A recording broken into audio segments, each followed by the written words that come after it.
2717. Today, you will hear a story of a man, through his guardian angels, had a message for his life. You do not want to miss this. Stay tuned.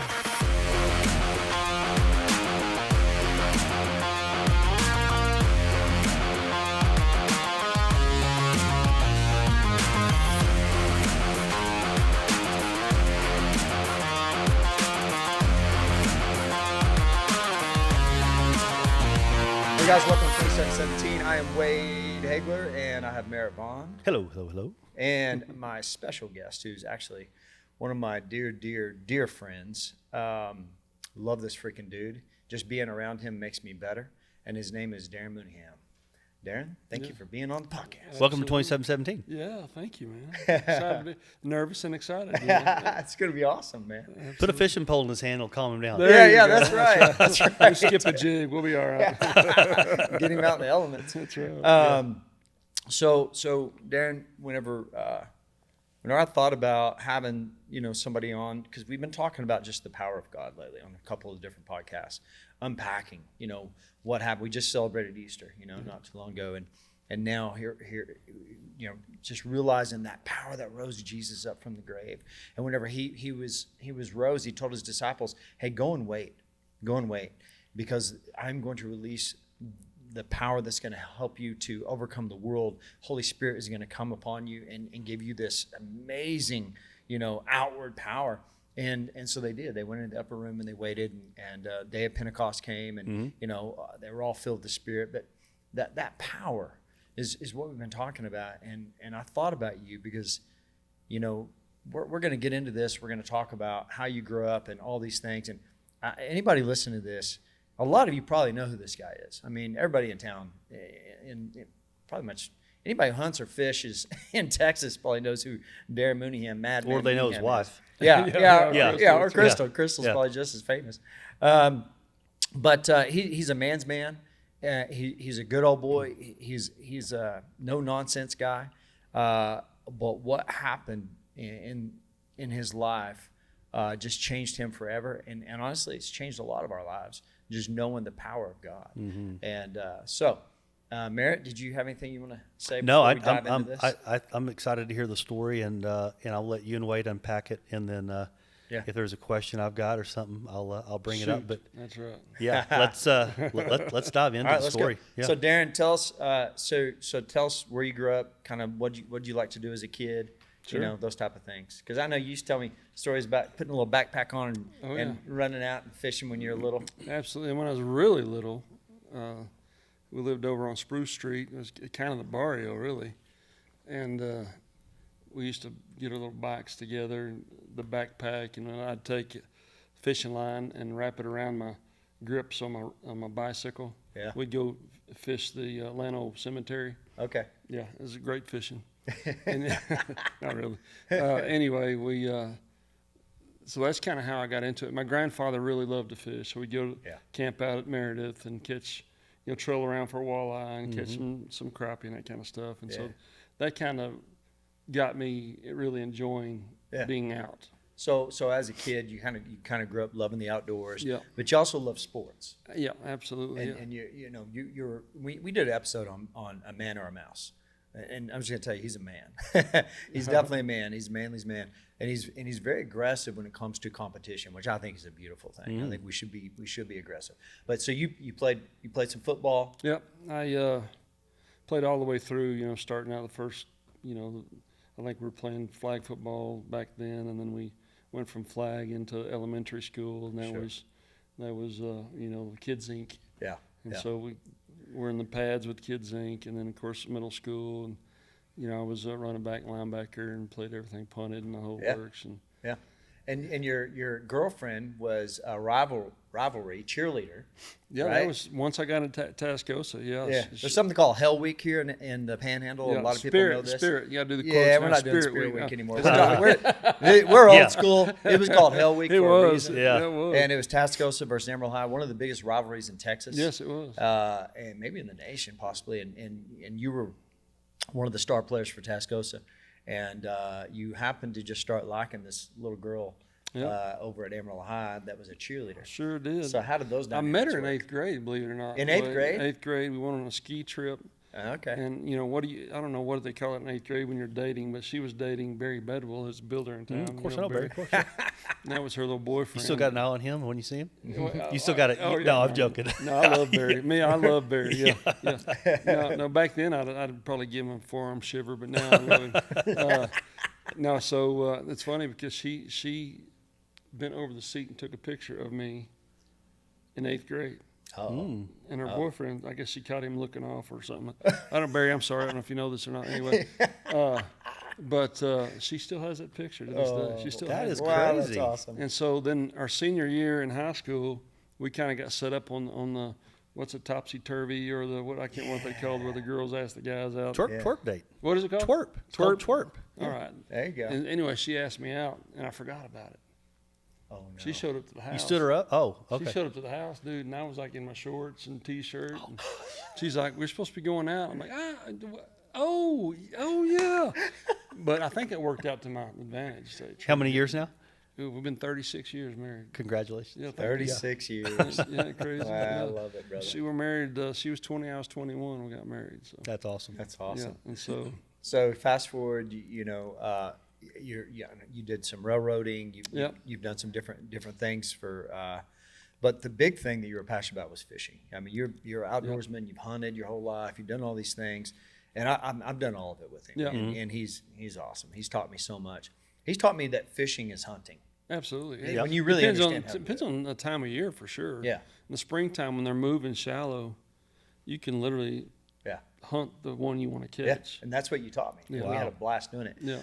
But and we can throw some pictures up. I think he's got it on the screen here that he can throw up. But this is what he created a lure company called Madman Mooneyham Lures, and this is him on the pro bass circuit. He had a ton of success. It was a lot of fun. Absolutely. We wound up being the top selling soft plastic lure in the world for 2 or 3 years. Good for you. And so it was fun. We had Cabela's and Walmart and Bass Pro, all the big boxes. Yeah. It was a lot of fun. It's funny because I got a phone call in the office, and this guy, I could tell he was either English or Aussie or something, and he asked if he could buy some yabbies. And I'm like, man, I don't know what the heck you're talking about, dude. He goes, yabbies, I think you call them the crawdads or crawfish or something. Well, sure, we got a bunch of them. That's hilarious. Yeah, it's a pretty interesting phone call, but Right on. yeah, we were in China magazines, and we got copies of all that stuff. It was it was a fun ride, man. It was, and so I want to transition to something. Yeah. Darren, how old were you when you accepted Jesus as your Lord and Savior? Take us where was it? Was it kind of you'd been around it your whole life, and then maybe at some point you finally just said, "Hey, I'm surrendering all to Him." Where did that happen for you? Well, I'll tell you exactly when I knew there was more to it. Right. Okay. I was actually probably about 10 years old. We were at Red River, New Mexico, and I was wallowing around this old trout hole. It's on the river. Yeah. And swimming, and it's cold. And I'd get out and warm up, get in, swim, get out, warm up. Getting bored, I threw my little beetle spin or whatever it was across the little hole. Yeah. And this trout comes off the bottom and eats my lure. And I reeled this thing in, and I was like, that thing was there the whole time I'm swimming around, right? Yeah. I never could see it. Wow. Just think about that. Yeah. The water's crystal clear. I can see the rocks on the bottom. Yeah. And just the way God builds a fish. Wow. As insignificant as a fish is, how much time He put in with a paintbrush Yeah. to put the little dots that blend in with the rocks. Wow. You look down on top of it, it looks camo, it looks like a rock. Yeah. You look up on it, and it's white underneath, all you see is sky. Yeah. And so my little mind was just like, holding this trout, Something created flipping this. around, looking at it. Yeah. That's what I thought. I was, kind of artsy-fartsy guy. Yeah. And I was just like, that can't just happen. Yeah. And so that was my revelation. Wow. Isn't that wild? Yeah. And How so God used that to. yeah, absolutely. to And you. since then, just being out. I can sit in my backyard and watch a cardinal feed his babies, or watch the squirrels run into the trees, holes in the trees and stuff. Yeah. And my mind is just, I mean, I'm fascinated by all that. I love it. And there again, as insignificant as a squirrel is, Mm-hmm. how significant a squirrel is. Well, we were Yeah. talking on one of the last two podcasts. I can't remember what it was, but and just about how we can get peace sometimes when we're in a place of anxiety. or what- Absolutely. Yeah. And one of the things that always works for me is praise and worship music. Yep. Some earbuds. Yep. I get out in nature Yep. and I walk. Phew, I'm telling you. Yeah. And it's, Well- I'll tell Crystal, I need to go breathing. Yeah. Yeah. So, I mean, just get out there and just, Yeah.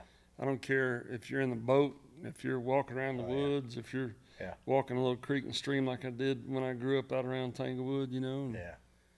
uh, What's funny is I was out at Buddy's ranch of mine that you guys both know this past weekend. And, Yep. massive ranch. And he took me down into this deep, deep, deep canyon, huge cottonwoods everywhere, pines. Didn't even look like it was in our area. And then all of a sudden you just hear this dripping. And it was these springs underneath these huge rocks. And I just started whispering. I was like, my gosh, this is so beautiful. And they were all whispering. I was like, I don't know why we're whispering. It's like, because it's almost like reverence. it was, it was just, it was God's creation. And you could just feel almost the presence of God there. And it was just a beautiful, relaxing and reflecting on all the things that God has created. And that's what I'm talking about, breathing, buddy. Yeah, exactly. It was amazing. So, so here we are. You're on the pro bass circuit. That's kind of taken a little bit of a turn, and you start kind of doing some more mentoring with different young men, and you decide to take on this young man who's wanting to learn how to fish. Yeah. Right. Yeah. He's wanting to get into pro bass fishing, and Well, he wanted to be a guide. he wants to be a guide. Yeah. Okay. And so. Well, it's one of the Bivens kids. Yeah, Right? Will Bivens, a good Yeah. friend of mine, and I actually created a curriculum through Stixel. Mm-hmm. We created a curriculum, and the family paid me to actually teach him Yeah. how to be a bass fishing guide. How old are you at this point? Oh, I bet you I'm late 30s. Okay. Yeah, I had to have been late 30s. Yeah. Because, even I was probably early 40s because I had the wreck when I was 42. Yeah. And Will was in the truck with me. Okay. So I'm going to back up for 2 seconds. Oh, here's some more pictures that he's putting Yeah, up. that's, some of uh, his tournaments. That's some big old boys there. Yeah, that's a good tournament, man. Yeah. That's Wow. 8-pounder and a 7.5 pounder. Heck yeah. Back-to-back casts. That was fun. That's Oh, unbelievable. there's another Yeah. one of his. This is one of our Madman ads. There's your crawdads, what they call them, the yerbies? Or whatever. Yabbies in Yabbies? Australia. Yeah, I found that out the hard way. But Huh. this is one of our ads, and we were kind of cutting edge back in the day. Of course, now, the marketing is completely different. We had full-page ads in like Bassmaster magazine. Wow. Yeah. And it was just different back then. There's no digital, no social media, and The that was at honey Lake hole. Fork, and did a show with a guy that did the honey hole outdoors. So we did a fishing show, and he put me on the cover of his magazine. That was a lot of fun. Fork is a real fun place. in my There's heart. Brock and Parker. Yep, there's my boys 20. How old are they now? They're 26. Yeah. And then Parker's 28. Yeah. Wow, that's Yeah. cool. And then Married with a baby. Yeah, married with my grandson. But that's a tournament where that's a top 5 tournament I had on the Red River and right on the Louisiana border. Mm-hmm. That was a fun tournament. My kind That's of awesome. fishing, That's trash awesome. fishing, I call it. So is there another slide? I can't No, remember. go ahead. Okay. So whenever I met Darren, so we went to Tascosa together, but he was older than me. He was a jock. I was not. He was my brother's age. He's sophomore. Yeah, when I was seen him. I was Corey's age, but I knew of Darren, didn't know him. So Sure. fast forward in many years, our boys are playing Kids Inc. Football, and so I don't know anything about football. I wrestled, but Darren and whoever it was that was helping him was like, hey, the dads are we want the dads here. It's good for them to be here. They can help. Yeah, I definitely wanted the dads to be a part of it. Yeah. So I'm there, and and so I'm trying to I hate help. this story. I got to tell it though. I know. I got to tell it. So I'm there trying to help, and I'm weighing 150 pounds, right? I'm just not a big guy, and Darren's just big college football player, just a big dude, and he's teaching the kids how to block or something. So I'm the dummy. So I'm kind of standing there. And I have no idea what he's about to do, but he explodes. And you talk about a forearm shiver, whatever the heck he uses those terms. He freaking just explodes and hits me so hard. I pop back, and my tooth is just chipped, still chipped. Oh my gosh. Still chipped right now. I had right no there. clue. Can you see I that on really camera? did. Yeah. Still chipped right now. Yeah, I felt So it. I back up and I'm like, okay, I see how it is. This guy's a. Of course, I freaking didn't say I'm jerk. sorry or nothing because I didn't know anything. No, happened, no, you know? he's just still rolling, you know. Yeah. La, la, la, la, you know, he's just teaching the kids all this, and I'm just like, what a freaking jerk. Actually, I used another word. Yeah. But I was like, all right, I see how it is, man. And so I just kind of was like, all right, whatever. Didn't really go anything. I didn't say anything, you know. It just was what it was. Well, wasn't long after that, I get word that he's in this horrible wreck, and we're gonna get into that in just a second. But I knew him, but I didn't know him. Yeah. And it's really Knew wild. my brother better than you do me. Yeah, yeah. It's really wild how God, when we lean into God, the relationships and the things that He does and He brings. But I'm getting ahead of myself. So you're on the pro bass circuit. You're doing all this stuff. You start teaching this young man how to fish, and you guys wind up somewhere in South Texas. Yeah, we're headed to Falcon, which at that point in time, man, it was just world class. And Yeah. my mom and dad were down there in an RV, and they were waiting on us. And anyway, Will's father, Teal Bivens, had passed away in October, and so I I knew told Teal. him. Remember that? Yeah, I knew Teal very well. And I told Will, I said, all right, we're going to get your mind off all this. We're going to roll to one of the best bass fishing lakes in the world. Yeah. And we're going to catch a bunch of big old bass. So we started rolling down there in December. Yeah. December 9th, I think, or 14th, I don't even know. My kids know, I don't know. And my last memory was getting like a McDonald's in La Mesa. Wow. And then we went through San Angelo, got south of San Angelo, and this Weldon truck, that's what's left of it. Lord. They said they had a blowout. They really don't know. Came across the highway, and I was heading toward the bar ditch. I saw it coming, pulling my boat. If you look real closely, back in those trees, my boat's sitting back there. Wow. But I see that. Yep. Wow. So wait, what are Maybe we the looking top at right of it. now? Is that the welding truck, or was that yours? that's a Weldon truck. That's the truck and that their hit you. cab actually broke loose from the truck itself, and it's actually laying on the ground. Go to the next slide. Yeah, I don't know what. Yeah, you can see them. There's my Wow. boat in the background. There's the cab to their truck right there. And there's my boat back there. Wow. Okay. Anyway, go. I don't know. What happened. I heard that he died. This is a video of my truck when they got it back to the wrecking yard, and so Yeah, that's the truck he was in. yeah, that's where I was sitting in front. And seat. Will Bivens. That's where Darren was Yeah, on that side. that's my steering wheel sticking up right there. My Lord. So that's where I was sitting right there, and you can actually see where my arm went through the windshield. It's right there. You can see a little bit. Yeah, of I blood. see it. Yeah. Yeah, and then go around. As we go around, you can see where Yeah. Will was. Yeah. Will walked away from this with just scratches. Yep, yep. And they took him in. They actually cut him out first because we're upside down. Cut him out, and then, or cut me out first because I was critical. Fishing pole. And then he was hanging upside down. They said it took 45 minutes, an hour, him hanging upside down before they got to him. Wow. Look at that. Look at that. Yeah, and I had a 80-gallon external fuel tank back there that just blew, boom. I mean, it's not like fire, but just concussed. Diesel everywhere. Isn't that crazy? Huh. So the family gets the call. Yep. They So they fly Why back flight me you? from the accident to Shannon Medical Center in San Angelo, okay. and I'm super critical at that point, life threatening. So talk about the injuries real quick before we talk about anything else. What It crushed my tibia, my fibula, broke my ankle, show those pictures, Yeah. Talon. broke my femur in So half. that right was there. after they did the surgery. That pretty piece of metal's still in me right there. Go to the next one where I think there should be a slide of the actual. Yeah. oh, So there's my tibia and fibula. Look at that.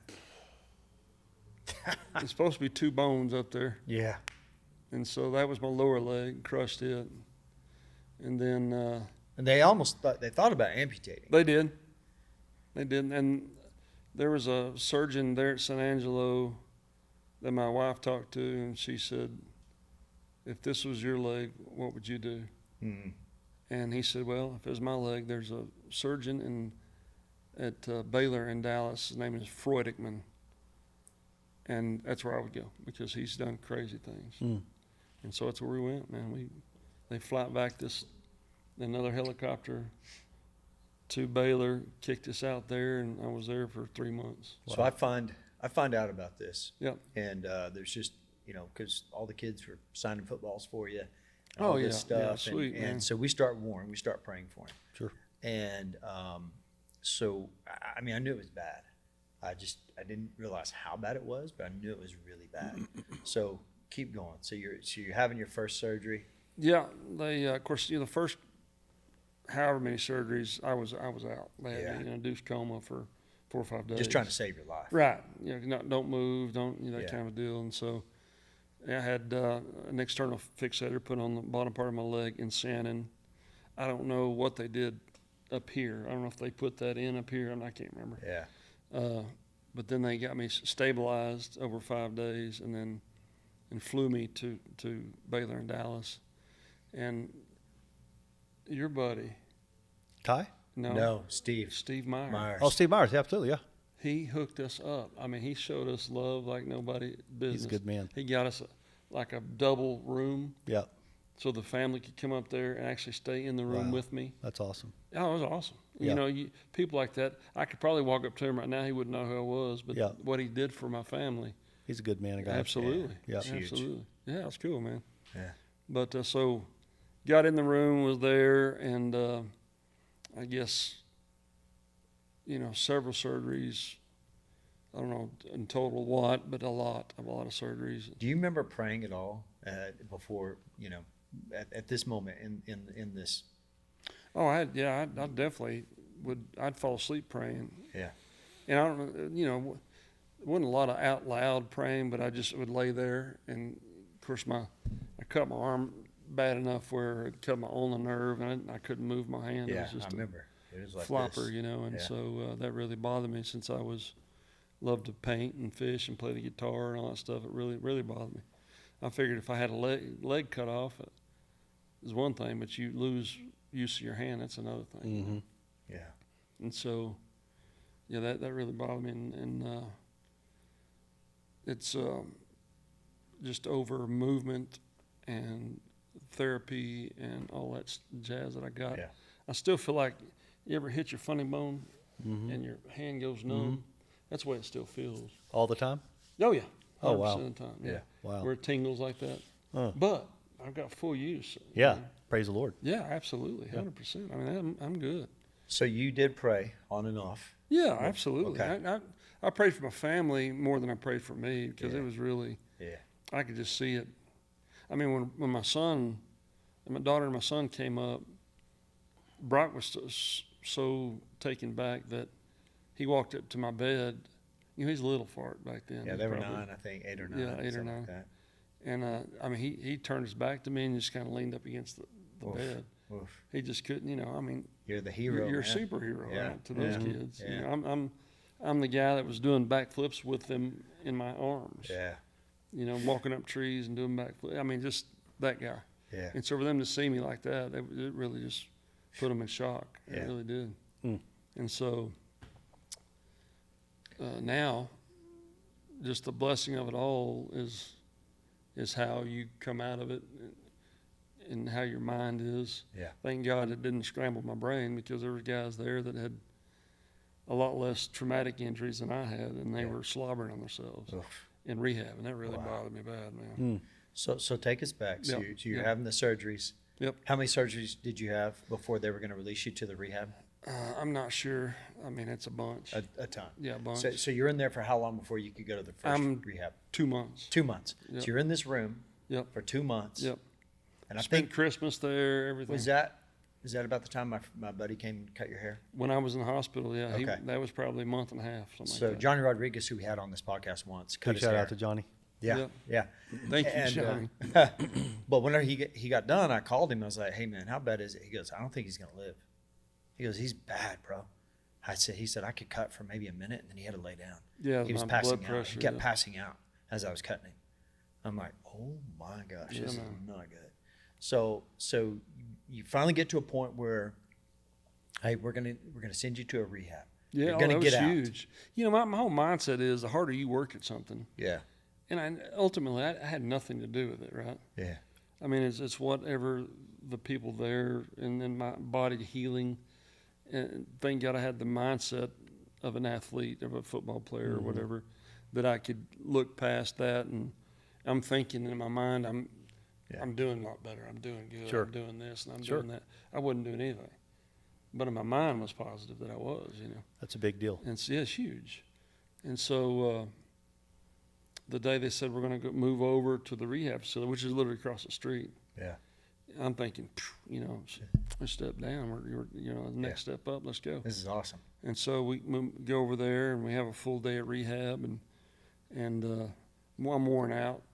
And that evening, I'm laying there, and the nurses come to check on me, and they look down, and they look at I have a big old cut, top of my knee all the way to top of my butt. And they were just rolling pus out of that thing. I'd gotten MRSA. Oh, Lord. There at the rehab, I don't know if the rehab or the hospital somewhere. That'll kill you. Yeah, it will kill you. And so she pulled the cover back, and she looked down, and she goes, "Oh, no." And I was like, what? Nothing. I could hear her get on the phone and talk, and here about 45 minutes, Freudman came in. And he looks and he goes, "Okay, so here's what we're going to do. We got to go back to the hospital. We've got a staph infection." And I go, "Staph infection?" He said, "Yeah, you've got MRSA." Well, I'd heard about a kiddo that was in school. Maybe he went to church with us or something. Okay. That he got MRSA like in middle school, and it killed him. Oh, gosh. Wow. And so I remember So you're thinking that. in the back of my mind, I was just thinking, crap. I survived all this junk, and I'm going to die of a staph infection. Wow. So I called Crystal. That's what I told her. I said, "Man, geez Louise, dude. I'm working my butt off, and I get a staph infection. I hope I don't die of a stupid staph infection." Yeah. And so and then, of course, they get you on the cart, and they'll wheel you right back to So you the go same right room back. we'd been in for 2 months. And then my mind just started heading Yeah. downhill. Oh, I can imagine. Yeah, frustrated, pissed, tired. You know how hospitals are. You're so tired when they come in, poke on you every 2 hours, Yeah. and lights come on, lights go off, and it just drives you nuts. And so, my mind started just really falling off the map. And so when we got back to the same room we'd been in,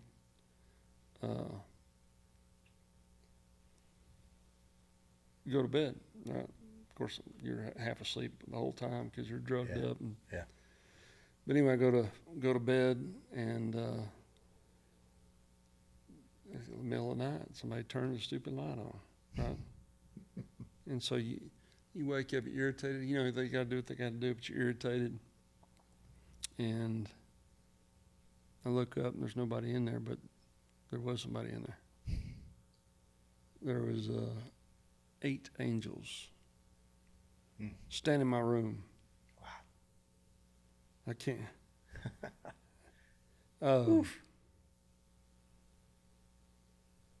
And so I thought, what kind of drugs am I on, man? That's the first thing in my mind. And then I just kept looking at them.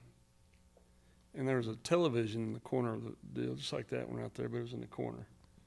And this one dude was ducking. And he's an angel. I mean, I could see wings. I mean, they weren't out, but they're tucked wings. Wow. And they looked like, you imagine like Roman soldiers. That's what they looked like. Wow. I mean, they had like plates, and just like Warriors. Warriors, absolutely. And they were just standing there, all just standing there.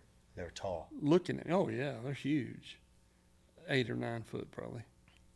And so I'm just looking at them, and they're like, literally just looking at me. Then they kind of look at each other and look back at me, and I don't know how long I sat there and looked at them. Maybe in 30 minutes. Did you talk to them? Oh yeah, yeah. I said, "My name is Darren." And there's one on the far right that kind of looked at the one on the far left like this, and kind of looked back. And I was like, "Oh, I guess you know that, right?" Never said a word to me, but just sat there and looked at me. And they could kind of look at each other every once in a while. And I don't know what they were doing. I don't know what. Yeah. You know what I'm saying? Yeah. but they just kept, and I don't know if I fell asleep, woke back up. All I know is that they were there for a long period of time. And then I finally fell asleep. And then when I woke up next morning, it's just like my mind has been completely refreshed. You know, it's like turn over a whole nother person. Yep. And so, and the nurses knew that I was very depressed when they put me in that bed. Yeah. And the nurses that checked on me the next morning, I'm joking with them. Yeah. Right? Yeah. You know, there's one girl. Kind of like he scared you just now when you were trying to come through the door with coffee. Yeah. That's my whole family. That's where we are. My son's the same way. But one girl's named Veronica, and I always called her Veronica, you know. And she just laughed. Thought it was the funniest thing ever. But she showed up the next morning. I go, Veronica. And she looked at me like, how are you doing? I said, man, I'm doing great. And it was a whole another world. Did you ever tell any of them about the angels, the staff? I told, there's one nurse named Tracy that actually went to Tascosa, was older than we were. Yeah. But we bonded just because she was from Amarillo, went to my school. Yeah. And I told her about that. Wow. Yeah, but it was, I mean, I've drawn pictures, you know, of the angels and stuff. And I actually got a picture on my phone that I saw the other day, and I was like, oh, that's exactly what they look like, you know. Wow. I have to show it to you, but yeah. Wow. Yeah, it was, and my whole deal is, I mean, the wreck, I've never said, you know, why me? Mm-hmm. I understand, man, things happen, right? And if you're lucky enough, I mean, really, think about this. You're driving up down the highways at 75 mile an hour, 2 lanes, your whole life. Right. The odds of you having a wreck like that pretty good. Pretty good. A lot better dying on the highway than you are in a plane. That's right. Right? Yeah. Things happen to people. Right? That's right. I mean, Satan rules this world, right? Yep. And he's wanting to take you down 24/7. Yep. And God sometimes allows things to happen. I mean, really. Sure. You know? So one thing that I'm curious about Will. So is there a backstory on Will? I mean, because he's a character in this thing, but yeah. And so Will, I mean, I met him through Stixel, Scott Stixel. He was one of Stixel's youth kids at the A&O, I think. Yeah. And we would go out to 6th section on the LX. Okay. Which is Miles' place. Yeah. And so we are always around each other, you know, around the Bivens and stuff. And anyway, Will became my buddy, and we loved to fish. And I took him through this whole course, and the ultimate deal was going to this lake, and we just never made it. But Will is still, he actually sells real estate for us at Larry Brown Realty. Oh, good. Okay, I didn't know so that. does Shonda. You're talking about Shonda Brenda earlier. Yeah, of course, yeah. And they're just, well, we'll have that bond until we both die. Yeah, right? Yeah. And it's just, I can't believe that I didn't kill him. Yeah. But he came out of it just some scratches, and so we're bonded for life. But yeah, Will Bivens is. Whenever I see him, we just look at each other, and you know, that's all I need to say. You know what's wild is I'm getting a couple different things that I think, you know, would you have survived after those angels? If those angels wouldn't have come to your room, would you have survived? I don't know. I don't know that answer, but I know this: I don't think you would have been the same man. I think they brought you back your joy, and your hope, and your future, and your trust in God. Yep. I really think that because you I mean, he just tried to scare the crap out of you when you walked in the room today, right? That's just Darren Mooneyham. Yeah. We'll be driving down the highway, and he'll just hit my chest and scream really loud just to get a laugh out of it. As long as he's not driving. Yeah, true. When I'm in the passenger seat, we'll be fishing, and he'll get the little burrs, and just next thing you know, I'm getting pelted with them. And I'm like, quit it, Mooneyham. You know? I mean, it's just 24/7 with him. But he just loves to live life. Sure. And he loves to make people laugh. And he's so thoughtful and caring, and he's one of the most precious men you'll ever know. Oh. But I don't know that he would have kept that without those angels visiting him. Because you really have the fruit of the Spirit on you, Darren. I appreciate that. And- At that point in time, I knew, and we talked about this a little earlier, I knew that I was wanted. Yes. I was needed. That's right. For what? I don't know. Right? Yep. It didn't matter. Yep. You know, I knew I was loved, and I knew that I was being protected. Yep.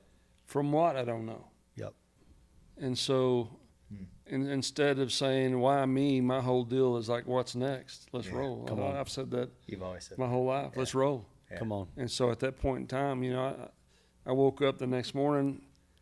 I was still hurt. I still had a long, long road ahead of me. Yeah. Yep. But my whole deal was like, all right, let's roll. Come on. I don't know what you got for me, but I know you got me. Yep. Right?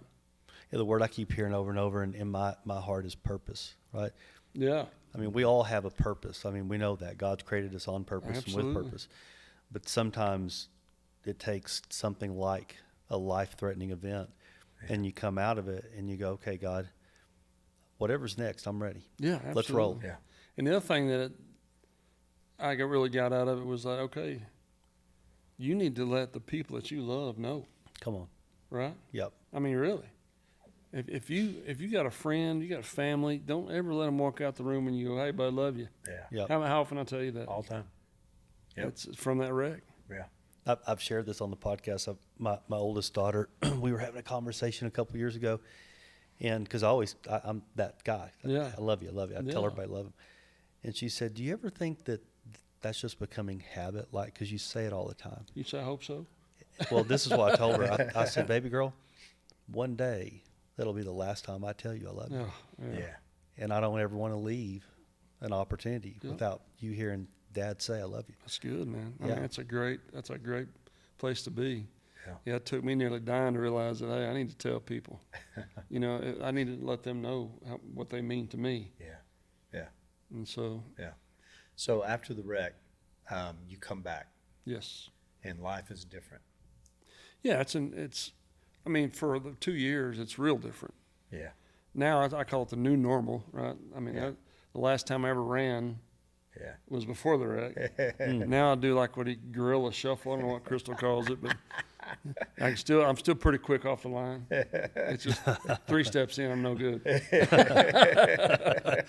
But no, it's a new normal, and just learn to live with it.